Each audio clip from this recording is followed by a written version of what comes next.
మీ కుటుంబాలను నిండారులుగా దీవించునుగాక. ఈ రోజంతా ఆయన సురక్షితమైన రెక్కల నీళ్ల భద్రపరిచి పగల వెన్న దెబ్బైనను రాత్రి వెన్నెల దెబ్బైనను తగలక ఆయన సన్నిధిలో కొన్ని మాటలు ప్రకటించటానికి మనం పిలిచిన దేవుడు నమ్మదగిన వాడు. ఆయన కోసం మనం ఓపికగా కలిపెట్టుకొని ప్రార్థన చేయగలిగితే మన పట్ల కార్యం చేస్తానని అంటున్నాడు. రేపు జరగబోయే ఆరాధనలన్నిటి కూడా ప్రార్థన చేద్దాం. మనమందరం కూడా దుష్టుడు ఎక్కడ ఆటంకపరచకూడదు. ప్రతి సేవకుడిని బలమైన పాత్రగా వాడుకోవాలి. ఆరాధనలన్నీ జయకరంగా జరగాలి. ఏ అవసరతలు వస్తున్నారో ఆ అవసరతలు దేవుడు తీర్చులాగా మీ ప్రార్థన విన్నపములు మీరు దేవునికి తెలియజేయండి. అదే దేవుడు కార్యం చేయడానికి ఇష్టపడతాడు. మనం ఎవరో ప్రార్థన చేయ అవసరం.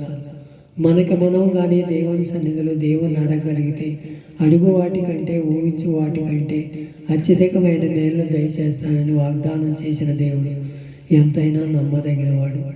ఆయనకు మాత్రమే చెల్లుడు. అలాగే ఈరోజు ఒక వాక్యాన్ని చదువుకుందాం. యాకోబు పత్రిక 5వ అధ్యాయము 9వ వచనం నేను చదువుతున్నా. అందరూ కూడా బైబిల్ ఉంటే తీసి చదవండి, లేకపోతే వినుటకు ఇష్టపడండి. వినుట వల్ల విశ్వాసం కలుగును, చదువుట వల్ల జ్ఞానం కలుగునని లేఖనాలు తెలియపరచని. యాకోబు పత్రిక 5వ అధ్యాయము 9వ వచనం. సహోదరులారా, మీరు తీర్పు పొందకుండు నిమిత్తము ఒకరి మీద ఒకడు సనుగుకుడి. ఇదిగో న్యాయాధిపతి వాకిలి నిలిచి ఉన్నాడు అంటున్నాడు. మన వాకిటే నిలిచి ఉన్నాడంట ఆయన. మన వాకిట్లో నిలుచుంటాం కాక నీ హృదయంలో ఒక స్థానం ఇస్తే ఆ స్థానం నివాసం ఉంటానంటున్నాడు. మా హృదయమేమో అగోచరమైనది, వ్యాధి గలది. ఎంత ఘోరమైనదంటే హృదయం. ఆ హృదయానికి పట్టడానికి పగ్గాలే సాగట్ల. ఇక్కడే ఉంటాం మనుషులు. హృదయం ఎక్కడికో వెళ్ళిపోద్ది. ఎన్నో ఆలోచనలు, ఎన్నో పెడదావలు పట్టించేది, ఎన్నో మేలుకరములు జరిగించేది ఆ హృదయం. ఆ హృదయాన్ని మనం ఎలా మలుచుకోవాలంటే దేవుని తట్టు తిప్పాలంట. ఆ హృదయాన్ని మనం దేవుని తట్టు తిప్పితే అదే మనకి గొప్ప రక్షణ ఇస్తుంది.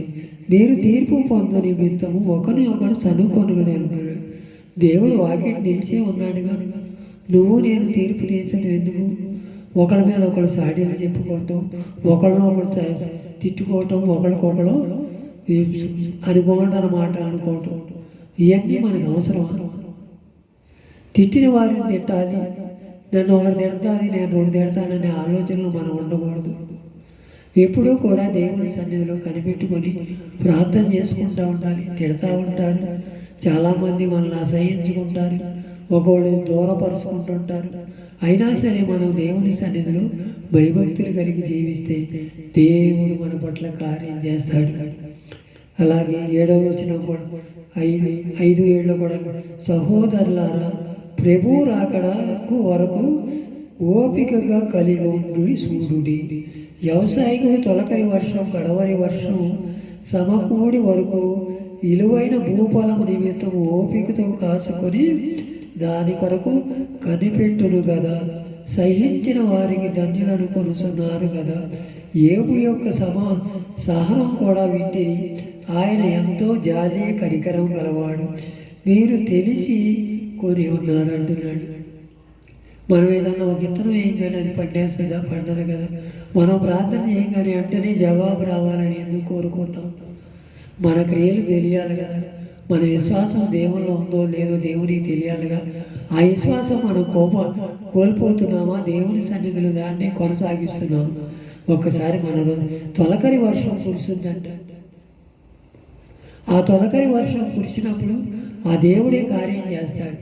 మనం ఒక ఇత్తనం వేసి ఆ ఇత్తనం వెంటనే ఫలించేయాలి.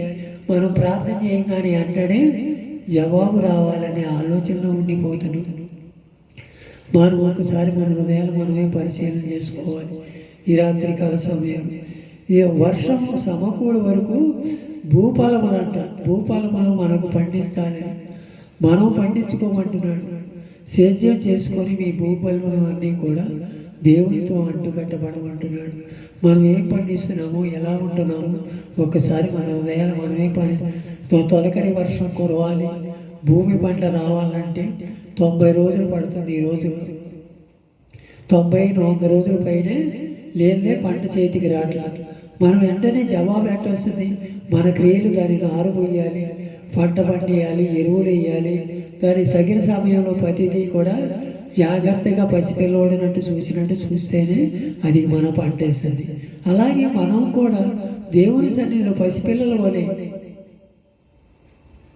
దేవుని వలె పసిపిల్లల వలె అడిగే వారంగా, పొందుకునే వారంగా ఉండాలి తప్ప ఆయన మీద సరిగే వారంగా, గొనిగే వారంగా ఉండకూడదు.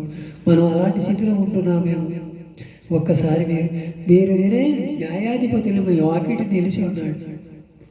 ఆయనకి అన్ని సమస్తము తెలుసు. మీరు ఉదయమనే దేవాలయంలో నివాసం చేస్తానంటున్నాడే ఆయన ఇందువలన మనం చోటు లేకపోతున్నాం. ఏబు కూడా అదే పరిస్థితి అయిందిగా. ఏబు యథార్థంగా జీవించాడు, యథార్థత కాపాడుకున్నాడు.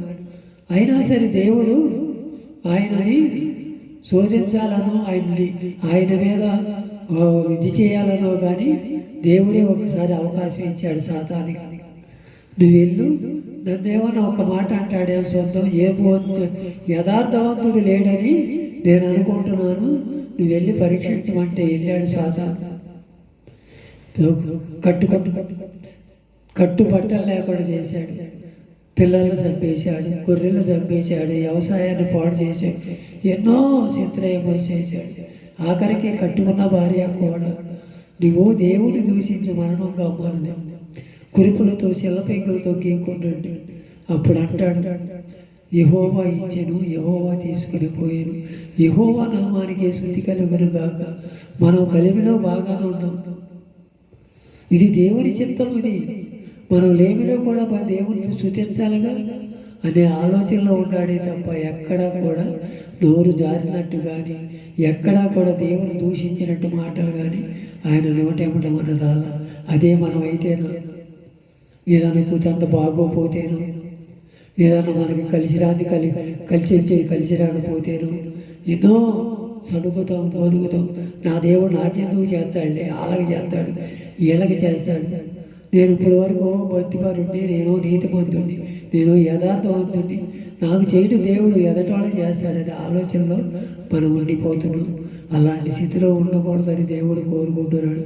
ఏబోలే యథార్థంగా ఉంటే రెండంతల దీవెనలు మన మీదకి ఇస్తానని వాగ్దానం చేశాడు. మన వాకిటే నిలుచున్నాడు ఆయన. సమస్తము సమకూర్చి పెడతానికి వాకిటే నిలుచున్నాడు. నీ క్రియలు నువ్వు కాపాడుకో, నీ విశ్వాసం నువ్వు కాపాడుకో, యథార్థంగా బతుకు. దేవుడి ఎదట నువ్వు ఈ బతుకు బతికితే దేవుడు దీవిస్తానంటున్నాడే. నీలో యథార్థత ఉందా, నాలో యథార్థత ఉందా? ఒక్కసారి మన హృదయాలు మనమే పరిశీలన చేసి దేవుడి ఎదట తొలకరి వర్షం అంటాడు. ఆ తొలకరి వర్షం బొబ్బులు పట్టింది, చినుకులు కురిస్తే అది భూమి సేద్యపరుచుకొని రైతులు పంటలు పండించుకుంటారు. అలాగే మనం కూడా దేవుని కోసం కనిపెట్టుకొని దేవుని సన్నిధిలో నిలబడగలిగితే, ఓపికతో కనిపెట్టుకుంటే మనం ఆయన తీర్పులోకి పోక నిత్య రాజ్యంలోకి వెళ్తాం. అదే యాకోబు పత్రిక 5వ అధ్యాయం 17 ఏలియా మన వంటి స్వభావం గలవాడేగా మనుషుడే. వర్షం పడకుండానట్లు అతడు ఆసక్తితో ప్రార్థన చేయగా 3 సంవత్సరాలు వర్షం పడలేదని. ఆయన మన వంటి స్వభావం గలవాడే. యేసు ప్రభువు శిష్యుడు, ఒక శిష్యుడు యేసు ప్రభువు స్వయాన రక్త సంబంధం దేవుని సన్నిధిలో ప్రార్థన చేసుకోగలిగాడు. అయ్యా, ఈ 3 సంవత్సరాలు వర్షం పడకూడదని పడలాడు. మళ్ళీ 3 సంవత్సరాలు పడాలంటే పడి ఆసక్తి మనలో ఆ ఆసక్తి ఉంది. దేవుని మందిరానికి వెళ్ళటానికి ఆసక్తి ఉండదు, దేవునిలో నడవటానికి ఆసక్తి ఉండదు, ప్రార్థన చేయటానికి ఆసక్తి ఉండదు, ఏదైనా ఇతర కార్యక్రమాలు వెళ్ళటానికంటే ఆసక్తి. ఎవరన్నా మన ఇంటికి వస్తున్నారంటే ఆసక్తి. దేవుని కన్నా ఇష్టమైన వాళ్ళు ఎవరున్నారు మనకి? దేవునిలో నడవాలని దేవుని సేవకుడుగా కోరుకుంటున్నాను. అలాంటి స్థితిలో నన్ను చూడాలని ఆశపడుతున్నాను. సహోదరులారా, మీరు తీర్పు పొందునుకుని నిలవడు, ఒకరి మీద ఒకడు సరుకుడు, న్యాయాధిపతిని మీ వాకిటి నిలుచున్నాడని తెలుసు. ఇక మీదటైనా తెలుసుకుందాము. ఆయన రాజ్యానికి వారసులు అవ్వాలంటే కొన్ని లక్షణాలు మనలో చెప్పాడు. ఆయన వాకిటే నిలిచున్నాడు. తలుపు తీసిన ఎడల నేను లోపలికి వస్తాను, నీతో నేను భోజనం చేస్తానంటున్నాడు. అలాంటి గొప్ప దేవుడు మన మధ్య ఉండగా మనం ఎందుకో బాధపడాలి, ఎందుకు చింతపడాలి? ఈ రాత్రికాల సమయంలో సరైన తీసుకున్నయ్యా, ఇప్పుడు వరకు నువ్వు చేసిన మాటలను బట్టి, ఇప్పుడు వరకు నువ్వు పలికిన మాటలను బట్టి వందనాలయ్యా. నువ్వు మా వాకిటే ఉన్నావు అని మేము తెలుసుకోలేకున్నామయ్యా. నా స్థితిని మార్చయ్యా, నా కుటుంబాన్ని మార్చయ్యా, నా రక్త సంబంధాలు మార్చయ్యా, నా దేశాన్ని స్వస్థపరచయ్యా. ఎంతో మంది బిడ్డలు డ్రగ్స్ అనే అలవాటు, చెడేసనాలు బానిసలైపోతున్నారయ్యా.